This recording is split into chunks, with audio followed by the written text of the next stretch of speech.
মাসি হাসতে হাসতে আমার কাছে এলেন এবং আমাকে জড়িয়ে ধরলেন।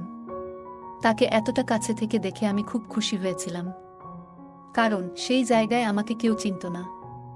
মাসির শৈশব আমার গ্রামের মধ্যেই কেটেছিল, কারণ তিনি আমার মায়ের কাছে পড়াশোনা করার জন্য এসেছিলেন। ছোটবেলা থেকেই মাসির প্রতি তার স্নেহ দেখতাম, যা আমাকে বরাবরই ভালো লাগত। মাসির এমন আচরণ আমাকে খুব স্বস্তি দিচ্ছিল, কিন্তু বুঝতে পারছিলাম না কেন আমি তার প্রতি আকৃষ্ট হচ্ছি। বারবার মনে হচ্ছিল মাসি যেন সবসময় আমার পাশে থাকেন এবং আমাকে জড়িয়ে ধরেন। সময়ের সাথে মনে হতে লাগলো যেন আমি কারো ভালোবাসায় পড়েছি। এরপর একদিন মাসিকে নিজের বাড়ি ফিরতে হলো একটি জরুরি কাজের জন্য। তিনি আমাকে সঙ্গেও নিয়ে গেলেন। তার বাড়িতে পৌঁছাতে রাত প্রায় ৮টা বেজে গিয়েছিল। বাড়িতে পৌঁছে মাসি বললেন, চলো কিছু খেয়ে তাড়াতাড়ি ঘুমিয়ে পড়ো, বাইরে প্রচণ্ড ঠান্ডা। আমি খাওয়ার জন্য না করে সরাসরি নিজের ঘরে চলে গেলাম। কিছুক্ষণ পর মাসি ঘরে এসে আমার বিছানায় একই কম্বলের নিচে বসে কথা বলতে শুরু করলেন। জীবনের নানা বিষয় নিয়ে তিনি আমাকে পরামর্শ দিচ্ছিলেন এবং তার স্নেহ মমতা প্রকাশ করছিলেন। তার প্রতিটি কথা আমার হৃদয়কে গভীরভাবে ছুঁয়ে যাচ্ছিল। তারপর হঠাৎ মাসি আমাকে, আমি একটি ছোট্ট গ্রামে থাকি। আজ আপনাদের সাথে আমার জীবনের একটি সত্য ঘটনা শেয়ার করতে চাই। কয়েক বছর আগে আমি এক আত্মীয়ের বিয়েতে তাদের গ্রামে গিয়েছিলাম। সত্যি বলতে বিয়েতে যাওয়ার বিশেষ ইচ্ছা ছিল না, কিন্তু মা বাবার জোরাজুরিতে যেতে হয়েছিল। সেই গ্রামে আমার মাসির বাড়ি ছিল। তার নাম পূজা, এবং বিয়ের পর ৫ বছর কেটে গেলেও তার এখনো কোনো সন্তান হয়নি। মাসিও সেই বিয়েতে এসেছিলেন। আমি দূর থেকে তাকে দেখেছিলাম, কিন্তু তিনি আমাকে দেখেননি। তার শৈশবও আমাদের গ্রামের মধ্যেই কেটেছিল, কারণ তিনি আমাদের গ্রামের স্কুল থেকেই ১০ম শ্রেণী পর্যন্ত পড়াশোনা করেছিলেন। ছোটবেলা থেকেই মাসিকে আমি খুব পছন্দ করতাম, কারণ তিনি সবসময় আমার প্রতি খেয়াল রাখতেন। ৫ বছর পর মাসিকে আবার দেখলাম। বিয়ের কিছুদিন আগে শেষবার তাকে আমাদের গ্রামে দেখেছিলাম। এবার তাকে দেখে মনে হচ্ছিল তিনি যেন অনেক বদলে গেছেন। তার সৌন্দর্য দেখে আমি মুগ্ধ হয়ে গেলাম। তিনি যেন কোনো সিনেমার নায়িকার চেয়েও সুন্দর লাগছিলেন। তার সৌন্দর্য ভাষায় প্রকাশ করা সত্যিই কঠিন। মনে হলো আমি প্রথমবারের মতো কোনো মেয়ের প্রতি আকৃষ্ট হচ্ছি। আমি একটু লাজুক এবং শান্ত প্রকৃতির ছিলাম, সহজে কারো সঙ্গে মিশতাম না, বিশেষ করে মেয়েদের সঙ্গে। কিন্তু সেদিন মাসির সৌন্দর্য এবং তার উপস্থিতি আমার সব চিন্তাভাবনা বদলে দিয়েছিল। আমি যেন প্রতিদিন তার মুখ দেখে আরও আকর্ষিত হয়ে পড়ছিলাম। কেন জানি না, কিন্তু তার প্রতি এই টানটা দিন দিন বাড়ছিল। নিজের মনের উপর অনেক নিয়ন্ত্রণ আনার চেষ্টা করলাম, কিন্তু মন যেন আমার কথা শুনতেই চাচ্ছিল না। যেখানেই সে যেত, আমি লুকিয়ে তাকে দেখতাম। একদিন আমার মনে হলো আমি যেন আর নিজের ইচ্ছাকে আটকাতে পারছি না। কয়েক ঘন্টার মধ্যেই আমি সাধারণ একজন মানুষ থেকে একজন পাগল প্রেমিকে রূপান্তরিত হয়ে গেলাম। সেই সময় জানুয়ারি মাস ছিল, শীতের তীব্রতা বেড়েই চলেছিল। রাতের বেলা ঠান্ডা যেন অসহ্য হয়ে উঠত। বিয়ের মৌসুম ছিল, কিন্তু থাকার তেমন কোনো বিশেষ ব্যবস্থা ছিল না। তখন আমার মাথায় একটাই চিন্তা ঘুরছিল, এই ঠান্ডায় রাতটা কিভাবে কাটাবো। কিন্তু মনে হলো ঈশ্বর আমার কথা শুনলেন, আমার সমস্যার যেন সমাধান মিলল। কারণ সেই সময় মাসি হাসি মুখে আমার কাছে এসে আমাকে আলিঙ্গন করলেন। তাকে দেখে আমি অত্যন্ত খুশি হলাম, কারণ সেখানে আমার পরিচিত কেউ ছিল না।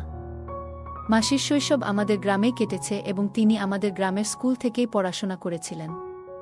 মাসির সেই মুহূর্তের আলিঙ্গন যেন আমাকে এক অদ্ভুত প্রশান্তি এনে দিল। যা আশা করেছিলাম তা মুহূর্তেই পেয়ে গেলাম, তবে একটা জিনিস বুঝতে পারছিলাম না, কেন তার স্পর্শ আমাকে তার প্রতি আরও বেশি আকর্ষিত করছে। মনে হচ্ছিল মাসি যেন সবসময় আমার পাশে থাকেন। তার সঙ্গে সময় কাটাতে এক অন্যরকম আনন্দ অনুভব করছিলাম, যা আগে কখনো অনুভব করিনি। আমি যেন পুরোপুরি মোহিত হয়ে পড়েছিলাম। ঠিক তখন মাসি একটু দূরে সরে গিয়ে বললেন, কুনাল, তুমি কখন এলে? আমি উত্তরে বললাম, মাসি, আজই এসেছি। মাসি তখন বললেন, তোমাকে বেশ চিন্তিত লাগছে, কি হয়েছে? তখন আমি তাকে আমার রাতের ঘুমের অসুবিধার কথা বললাম। মাসি বললেন, এতে চিন্তার কিছু নেই, তুমি আমার বাড়ি চলো, সেখানে তুমি নিশ্চিন্তে ঘুমাতে পারবে। এ কথা শুনে আমি খুব খুশি হলাম এবং মাসির সঙ্গে তার বাড়ির দিকে রওনা দিলাম। রাতের আধার ছিল, আর রাস্তা ছিল সরু। মাসি বললেন, কুনাল, আমাকে তোমার হাত দাও। অন্ধকারে তুমি হয়তো পথ চিনতে পারবে না।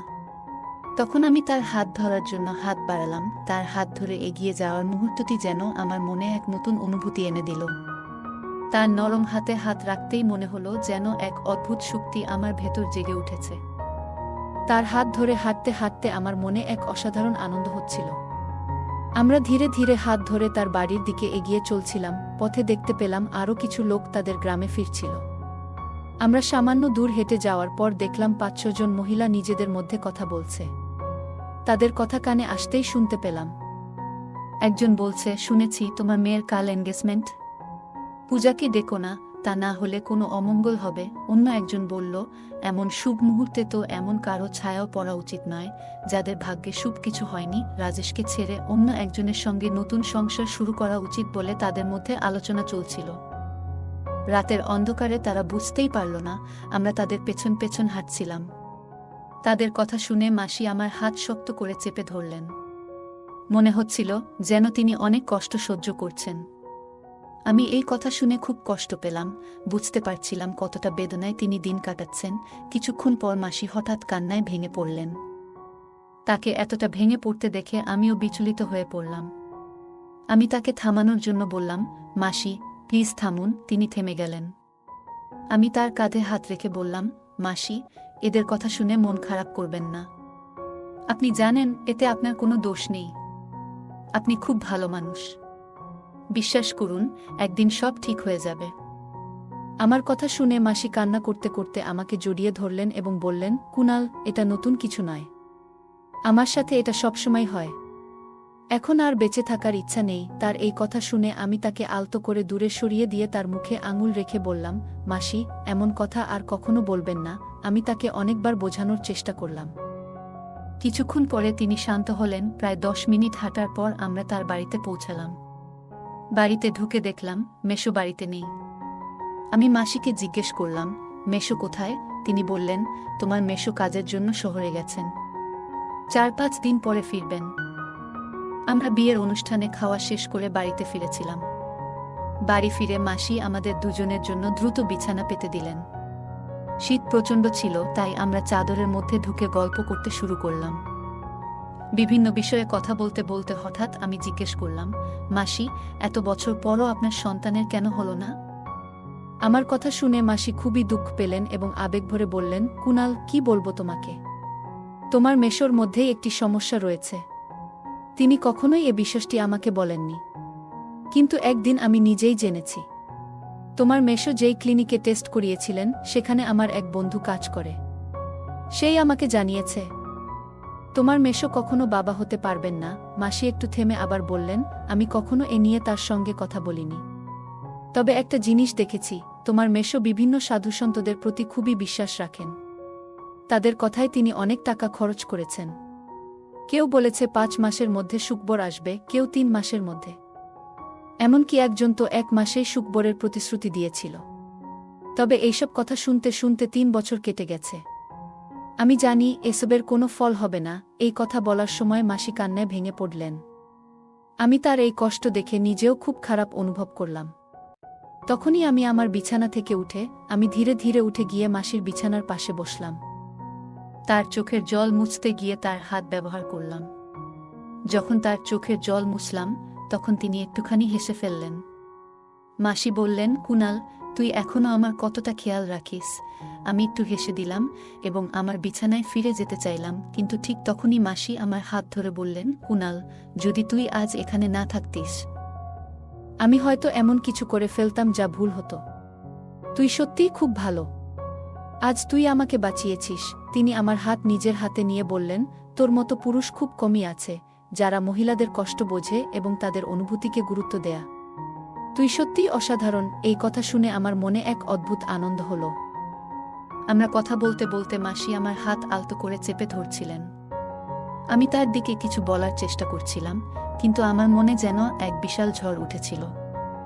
মনে হচ্ছিল আমি তাকে স্পর্শ করতে চাই, কিন্তু নিজের ইচ্ছেকে দমন করলাম। মাসি তখন হঠাৎ বললেন, যে মেয়ে তোর সঙ্গে বিয়ে করবে সে খুবই ভাগ্যবান হবে। তুই নারীদের সম্মান করিস এবং তাদের অনুভূতি ভালোভাবে বুঝিস। তিনি নিজের চিন্তায় ডুবেছিলেন, কিন্তু হঠাৎ আমার দিকে তাকিয়ে বললেন, এই ঠান্ডা রাতে তুই কিছুই পড়িসনি? এমন চলবে না। কুনাল, চাদরের ভেতরে চলে আয়। বাইরে খুব ঠান্ডা পড়ছে। এই কথা শুনে আমার হৃদয় দ্রুত স্পন্দিত হতে শুরু করল। আমি কিছুতেই বুঝতে পারছিলাম না যে এই সব কিছু কেন হচ্ছে। আমরা তখন একসঙ্গে একই চাদরের নিচে বসেছিলাম। মাসি বললেন, সরি কুনাল, আমি শুধু আমার কষ্টের কথা বলছিলাম। এখন বলো, তোমার জীবনে কি চলছে? আমি উত্তর দিলাম, মাসি, আমি শুধু চাকরির খোঁজে আছি, কিন্তু চাকরি পাচ্ছি না। মাসি বললেন, কোনো চিন্তা করো না কুনাল, তোমার সামনে এখনো অনেক বড় জীবন পড়ে আছে। নিশ্চয়ই একটা চাকরি পেয়ে যাবে। এরপর তিনি আমার আরও কাছাকাছি এলেন, যেন আমাকে জড়িয়ে ধরলেন। তারপর মাসি হাসতে হাসতে বললেন, তোমার কি কখনো মনে হয়নি যে তোমারও একজন গার্লফ্রেন্ড থাকা উচিত? আমি বললাম, মাসি, এমন চিন্তা তো আসে, কিন্তু এখনো তেমন কাউকে পাইনি। মাসি মুচকি হেসে আমার দিকে ফিরে বললেন, তাহলে বলো, তোমার কেমন গার্লফ্রেন্ড চাই? আমি সঙ্গে সঙ্গে উত্তর দিলাম, ঠিক আপনার মতো। মাসি অবাক হয়ে হাসতে হাসতে বললেন, আমার মতো কেন? আমি বললাম, কারণ আপনি খুব সুন্দর, বুদ্ধিমতী আর মনের দিক থেকে অসাধারণ একজন মানুষ। মাসি মজা করে বললেন, তুই মিথ্যে বলছিস। আমি হেসে বললাম, মিথ্যে কেন বলবো মাসি? যদি আপনি আমার চোখ দিয়ে নিজেকে দেখতে পারতেন, তাহলে বুঝতে পারতেন আমি সত্যি বলছি না মিথ্যা বলছি। এরপর মাসি একটু থেমে জিজ্ঞেস করলেন, তুই আমাকে নিয়ে কি ভাবিস? আমি শান্তভাবে উত্তর দিলাম, মাসি, আপনাকে আমার খুব ভালো লাগে। ধীরে ধীরে আমার মনে হচ্ছিল মাসিও হয়তো আমার প্রতি একটু আগ্রহ দেখাচ্ছেন। বাইরে ঠান্ডা বাড়ছিল, আর ঘরের পরিবেশ যেন উষ্ণ হয়ে উঠছিল। মাসি হেসে বললেন, কুনাল, তুই প্রথম ব্যক্তি যে আমার এত প্রশংসা করল। তার মুখে এমন উচ্ছ্বাস ছিল যেন আমার কথাগুলো তাকে অনেক খুশি করেছিল। আসলে সবারই নিজের প্রশংসা শুনতে ভালো লাগে, আর আমার মাসি প্রশংসারই যোগ্য ছিলেন। আমি মাসিকে একটা কথা বলতে চেয়েছিলাম, কিন্তু কথাগুলো আমার মুখে এসে আটকে গেল। বুঝতে পারছিলাম না কেন, কিন্তু একটা জিনিস স্পষ্ট ছিল, আমি চাইতাম মাসি সব সময় সুখী থাকুক এবং তার সব দুঃখ ভুলে থাকুক। অবশেষে সাহস করে বললাম, মাসি, আমার একটা কথা বলার আছে। প্লিজ, রাগ করবেন না। মাসি বললেন, বল কুনাল, তুই যা বলতে চাস। আমি বললাম, মাসি, আমি আপনাকে জীবনের নতুন সূচনা করতে সাহায্য করতে পারি। আমার কথা শুনে মাসি চুপ হয়ে গেলেন, আর আমি একটু নার্ভাস হয়ে পড়লাম। কিছুক্ষণ পর মাসি চুপ ভেঙে বললেন, কুনাল, তুমি যা বলেছ সেটা কি তুমি ভেবে বলেছ? আমি তোমার মাসি, স্ত্রী নই। তারপর মাসি কিছুক্ষণ নীরব থাকলেন। পরে বললেন, কুনাল, আমি ভাবছি এটা কি সঠিক হবে। আমি বললাম, যদি কোনো কিছু ঠিক করার জন্য সামান্য ভুল করতে হয়, তবে আমার মতে সেটা ভুল নয়। মাসি বললেন, তোমার কথায় যুক্তি আছে, কিন্তু আমাকে একটু ভাবার সময় দাও। আমি সম্মতি দিয়ে বললাম, ঠিক আছে মাসি, আপনি চিন্তা করে নিন। এরপর আমরা দুজন ঘুমিয়ে পড়লাম, কারণ পরদিন সকালে আমাকে একটি অনুষ্ঠানে যেতে হতো। পরের দিন আমি খুব সকালে উঠে পড়লাম, কারণ সকাল 7টায় আমাকে বের হতে হতো। বের হওয়ার সময় মাসি বললেন, কুনাল, সন্ধ্যায় ফিরে আসতে ভুল করো না। আমি তোমার জন্য অপেক্ষা করব। আমি মাথা নেড়ে বারাতের সঙ্গে বের হয়ে গেলাম। সেদিন মাসি অনুষ্ঠানে আসেননি। রাতে 9টা নাগাদ আমি খাওয়া সেরে মাসির বাড়ি ফেরার সিদ্ধান্ত নিলাম। মাসি তখন আমারই অপেক্ষায় ছিলেন। আমাকে দেখে হাসতে হাসতে বললেন, কুনাল, আজ তোমাকে খুব মিস করেছি। আমি বললাম, মাসি, আমিও আপনাকে খুব মনে করছিলাম। এরপর মাসি কফি বানিয়ে আনলেন। আমরা একসঙ্গে কফি খেতে খেতে কথা বলতে লাগলাম। হঠাৎ মাসি বললেন, কুনাল, তোমার গতকালের কথায় আমি রাজি হয়েছি। আমি বললাম, মাসি, একবার চেষ্টা করে দেখুন, আপনার ভবিষ্যৎ শুধু সুখ আর আনন্দে ভরে উঠবে। মাসি বললেন, তোমার এই উপকার আমি কখনো ভুলব না। তুমি আমার জন্য ঈশ্বরের মতো। তারপর আমাদের কথা আর অনুভূতি ধীরে ধীরে আমাদের আরও কাছাকাছি নিয়ে এলো। পরদিন সকালে মাসি খুব খুশি মনে ছিলেন। তাকে দেখে আমার মনও আনন্দে ভরে উঠল। মাসি আমাকে বললেন, কুনাল, তুমি আমার সমস্ত ইচ্ছা পূরণ করেছ। তোমাকে অসংখ্য ধন্যবাদ। আমি সঙ্গে সঙ্গে বললাম, মাসি, ধন্যবাদ দেওয়ার কিছু নেই। আমি শুধু চাই আপনি সবসময় সুখে থাকুন। আর আমি ঈশ্বরের কাছে প্রার্থনা করব যাতে আপনার জীবনে কখনো দুঃখ না আসে। এইভাবে আমি মাসির বাড়িতে 3 দিন কাটালাম এবং তার মুখে হাসি ফোটানোর জন্য যথাসাধ্য চেষ্টা করলাম। যখন বাড়ি ফেরার সময় হলো, তখন মাসির চোখে জল ছিল। আমি তাকে জড়িয়ে ধরে বললাম, আবার দেখা হবে মাসি। এই বলে আমি বাড়ির উদ্দেশ্যে রওনা হলাম। প্রায় ৩ মাস পর মাসির ফোন এলো। ফোনে মাসি আমাকে জানালেন যে তিনি মা হতে চলেছেন। এই সুখবরটি পাওয়ার পর আমি আনন্দে আপ্লুত হয়ে উঠলাম এবং ঈশ্বরের প্রতি কৃতজ্ঞতা জানালাম। কিছু মাস পর আমার মাসি একটি ফুটফুটে ছেলের জন্ম দিলেন। আমার খুব ইচ্ছে ছিল আমি তাদের বাড়ি গিয়ে ছোট্ট ভাইটিকে দেখে আসি, কিন্তু তখনই আমার নতুন চাকরি শুরু হয়েছিল। ছুটি নেওয়া সম্ভব ছিল না, কারণ নতুন কাজে ছুটি নেওয়া মানে ঝুঁকি। সেই সময় স্মার্টফোনও ছিল না, যার কারণে আমি তার ছবি পর্যন্ত দেখতে পারিনি। প্রায় ১ বছর পর আমার বিয়েতে মাসির সঙ্গে দেখা হলো। সেই সময় প্রথমবার আমার ছোট ভাইকে দেখি। তাকে দেখে আমার চোখে জল চলে এসেছিল। আবেগে আমি ভেঙে পড়লেও নিজেকে সামলে নিলাম। মাসিও খুব খুশি ছিলেন। তাদের আনন্দ দেখে আমার মনে হলো জীবন যেন সফল হয়েছে। বন্ধুরা, এই ছিল আজকের ছোট্ট গল্প। গল্পটি কেমন লাগলো কমেন্ট করে জানান। যদি ভালো লেগে থাকে তাহলে অবশ্যই লাইক করুন এবং আপনার বন্ধুদের সঙ্গে শেয়ার করুন। এমন আরও মজার এবং আবেগঘন গল্পের জন্য আমাদের চ্যানেলটি সাবস্ক্রাইব করুন এবং বেল আইকনটি প্রেস করতে ভুলবেন না, যাতে নতুন গল্প মিস না করেন। ধন্যবাদ।